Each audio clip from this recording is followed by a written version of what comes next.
அட்டகாசமான சுவையில் கருவேப்பிலை பூண்டு குழம்பு தாங்க பார்க்க போகிறோம். ஆரோக்கியமும் சரி சுவையும் சரி சூப்பராக இருக்கும்.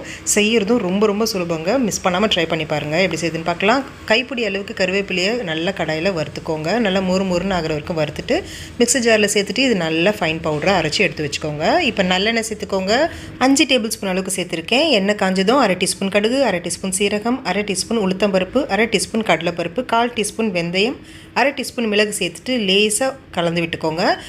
அடுத்ததாக ஒரு 30 சின்ன வெங்காயத்தை சேர்த்துட்டு நல்லா வதக்கி விட்டுக்கோங்க. ஒரு 25 பல்லு பூண்டையும் சேர்த்துட்டு வெங்காயம் பூண்டும் நல்லா வதங்கி வர வரைக்கும் வதக்கி விட்டுக்கோங்க. இப்போ ஒரு பழுத்த தக்காளியை நல்லா பொடியை நறுக்கிட்டு சேர்த்து தக்காளி நல்லா குழஞ்சி வர வரைக்கும் இதை நல்லா வதக்கி விட்டுக்கோங்க. அடுத்து 1/2 டீஸ்பூன் மஞ்சள் தூள், 1 டீஸ்பூன் உப்பையும் சேர்த்துட்டு நல்லா கலந்து விட்டுக்கோங்க. அடுத்து 2 டீஸ்பூன் அளவுக்கு குழம்பு மிளகாய் தூள் சேர்த்துட்டு லோ ஃப்ளேமில் வச்சு ஒரு 2 நிமிஷத்துக்கு இது நல்லா கலந்து விட்டுட்டு 100 ml அளவுக்கு புளி கரைசலை சேர்த்துக்கோங்க. அதிகமாக சேர்த்துட வேண்டாம். இப்போ தேவையான அளவுக்கு தண்ணி சேர்த்துக்கோங்க. ஒரு 200 ml அளவுக்கு நான் தண்ணி சேர்த்துருக்கேன். இப்போ இது நல்லா கலந்து விட்டுட்டு மூடி வச்சுருங்க. 5 நிமிஷத்துக்கு மிதமான தீயில நல்லா கொதி வரட்டும். இப்போ 5 நிமிஷம் கழித்து பாருங்கள், நல்லா திக்காக குழம்பு ரெடியாக இருக்கும். இப்போ நம்ம அரைச்சி வச்சுருக்க கருவேப்பிலை தூளை சேர்த்துட்டு கலந்து விட்டுருங்க. 1/2 டீஸ்பூன் வெல்லம் சேர்த்திங்கன்னா ரொம்பவே சுவை அதிகமாக இருக்குங்க. சேர்த்துட்டு நல்லா கலந்து விட்டுட்டு 1 நிமிஷத்துக்கு மட்டும் வேக வச்சு இறக்குனிங்கன்னா செம்ம டேஸ்டியான ஆரோக்கியமான கருவேப்பிலை பூண்டு குழம்பு ரெடி.